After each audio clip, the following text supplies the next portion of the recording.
Hello everyone. This presentation is about stalking in India. Here, we'll be looking into an offense which is common in India, especially with the females. An offense which many people do not know about, in the sense that people know about it, but many of them are not aware of the fact that it is an offense in itself. Yes, I'm telling about the criminal offense of stalking. Here, we'll know what is stalking, what constitutes the offense, and how to deal with stalking if you are confronted with it.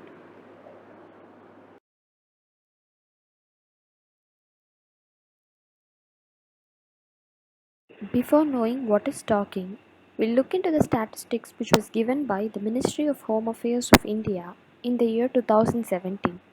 It says that from 2014 to 2016, around 18,000 cases were filed under stalking. This is a huge number indeed. This sheer number indicates the regular basis on which stalking is being committed in India. Hence, it is very important to know what is stalking and how to deal with it. So, basically, stalking means to pursue stealthily and to harass obviously.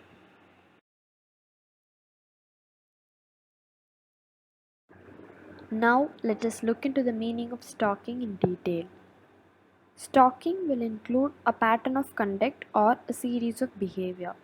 It means a set of actions done on a regular basis. This series of behavior will make the victim to feel scared, angry, dejected, isolated, helpless, anxious, nervous, uncertain, or even depressed. On the whole, the pattern of conduct will give an unsafe feeling to the victim. If this is observed, we could say that the person following the pattern of conduct is called the stalker, and what he does constitutes the offense of stalking. But this does not mean that the victim has to confirm whether a regular pattern of conduct is being done by the stalker or not. It is enough if the victim feels that someone is monitoring them. It is always good to lodge a police complaint once the victim feels he or she is under surveillance. One should also remember that the pattern of conduct may include a series of acts in which each act may be considered to be perfectly normal if they are done separately.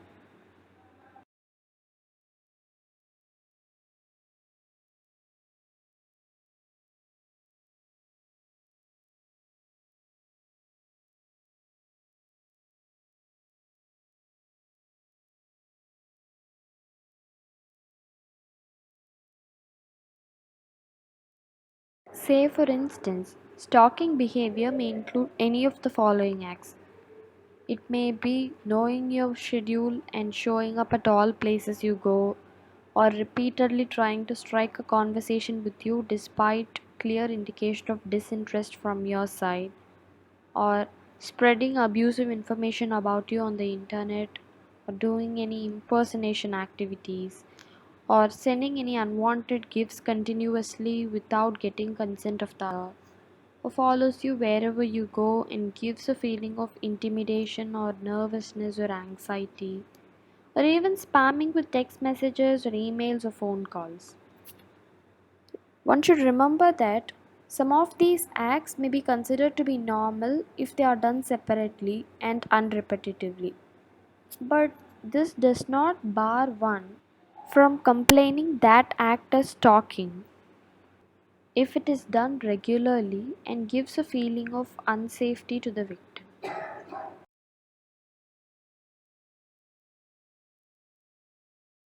Stalking has been defined under the Indian Penal Code.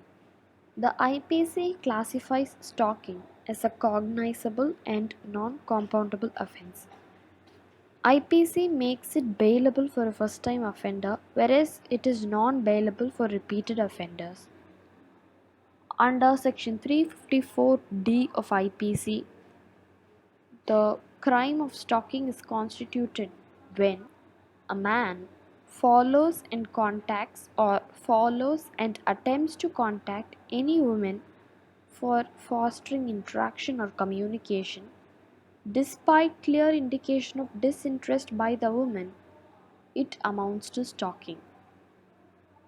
Unless and until the conduct of the man is pursued for preventing or detecting a crime, or it is pursued under the conditions established by law, or the conduct is reasonable and justified, the conduct will amount to stalking.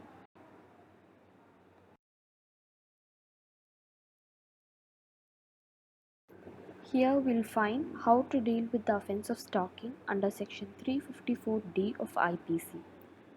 The provision punishes the crime with an imprisonment which may extend to 3 years for first time offenders and which may extend to 5 years for repeated offenders. So, the victim of stalking must file a criminal complaint in the local police station against stalking. She should also ensure that an FIR or the first information report is being filed on the stalker. One should remember that this step can be availed only by a female victim of stalking against a male stalker and not otherwise. As in any other ordinary criminal case, the burden of proof lies on the prosecution. So, it is advisable that the victim preserves all the gifts, letters, printouts of mails and text messages sent by the stalker. It is also advisable to file the complaint at the earliest possible because the later the FIR is filed, the lesser its credibility is.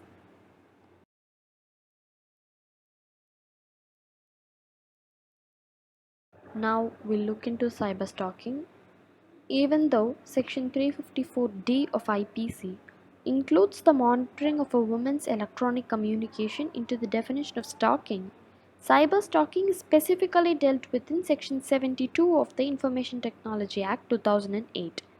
It says that any person who has secure access or discloses to others any electronic record, book, register, correspondence, information, document, or other material without the consent of the concerned person, then such a person will be liable to an imprisonment period which may extend to 2 years or with fine which may extend to rupees 1 lakh or both. Moreover, an act of publishing any offensive information or false information just for causing annoyance, inconvenience, danger, insult, and injury, it will also be construed as cyberstalking.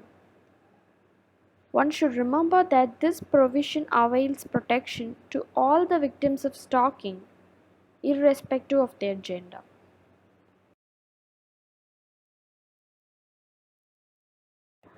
Here, I'll be telling the ways in which cyberstalking can be dealt with.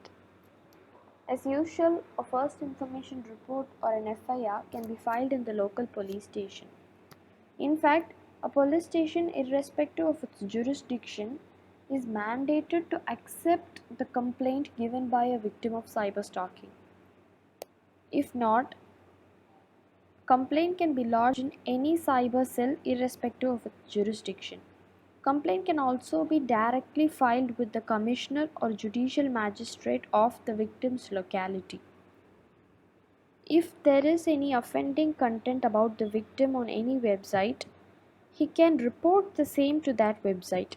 As per Information Technology Intermediary Guidelines Rules 2011, all websites are obliged to remove the offending content within 6 hours from the complaint. Further, any incidents of cybersecurity threats or cyber stalking, like spamming of mails, unauthorized control over the system, can be reported to the Computer Emergency Response Team, abbreviated as CERT-IN.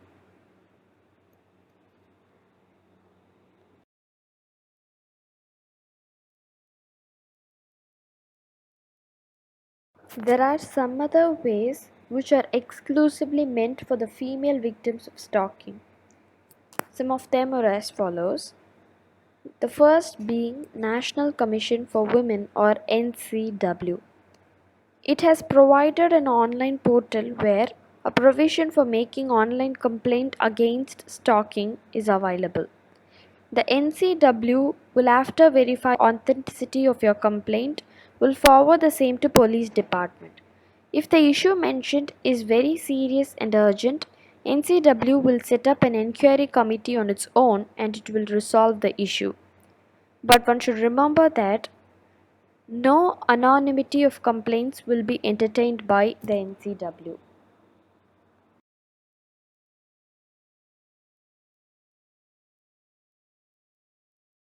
The next way to deal with a stalker by a female victim of stalking is to lodge a complaint in the internal complaints committee of the company where the victim works. The internal complaints committee will in turn adjudicate the issue and take necessary disciplinary action on the stalker. In order to avail this remedy, in addition to the victim being a woman, the stalker should be a co-employee to the victim. If not, this method cannot be availed. Moreover, the Prevention of Sexual Harassment Act makes it mandatory for all the employers employing 10 or more employees to constitute an internal complaints committee. The third way to deal with a stalker by a female victim of stalking is to launch a complaint in the online portal of Ministry of Women and Child Development of India. This online portal is available in the name of She Box, which is Sexual Harassment Electronic Box. The prerequisite for seeking this remedy is that the victim should have confronted sexual harassment when she was working in or when she had visited any office of central government. This remedy has not been extended to women working in all companies, like all private companies. But the returned complaint can also be filed with ICC along with filing an online complaint in SheBox.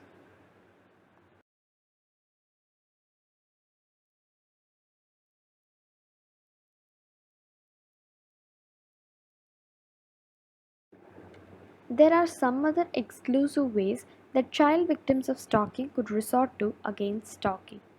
The first one being mandated reporter. Persons who are considered to be child victims of stalking must be persons who are less than the age of 18 years.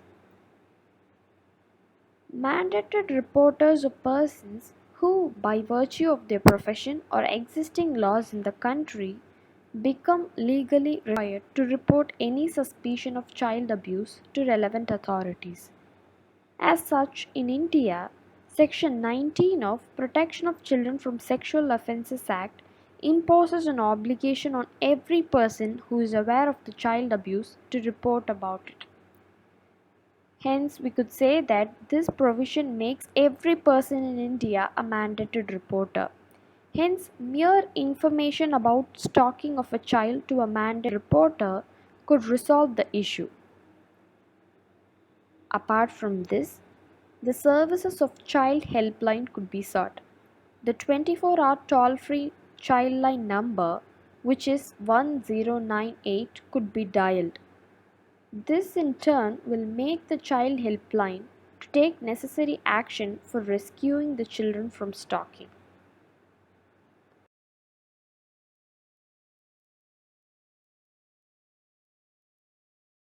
Now I'll be telling some other ways of dealing with stalking which could be resorted to by victims of stalking irrespective of the victim's gender or age. The first method is that the victim can approach a criminal advocate to make the court issue orders of protection. This order of protection will ensure that the stalker is isolated from the victim. This step could bring a mental state of peace to the victim at least for a temporary period of time. The second method could be a victim can approach trained victim advocates. They are people who provide both legal as well as non legal remedies to victims of crime. They provide psychological support as well as assist victims of crime to the courts of law if necessary. Thirdly, there are many anonymous crisis lines available on the internet. They are very reliable. These anonymous crisis lines could be contacted by the victims of stalking, and they would provide remedies to the victims of stalking.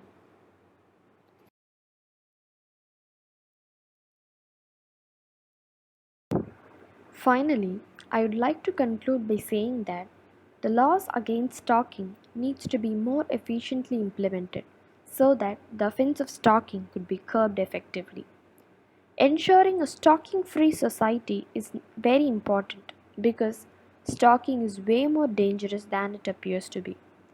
It may bring irreparable health hazards on its victims. It is also a precursor to many serious offenses against the victims of stalking. It has ended in murder, rape, abetment to suicide, and acid attacks in many cases. Apart from this, certain revisions need to be done in order to address the existing loopholes in stalking laws. Some of them may be laws on stalking should also recognize the victims belonging to genders other than females. Then, laws on stalking perpetuated by foreigners have to be created. This is because there are no efficient laws till now which could protect the victims of stalking against stalkers who are from foreign lands. Finally, the passing of a separate act on stalking, along with establishing an executive machinery to swiftly implement those laws, could be a long term remedy. Above all, each one of us has the duty to encourage the victims of stalking to come out of their trauma and to complain against the offense of stalking. This would definitely ensure a stalking free society in the future. Thank you.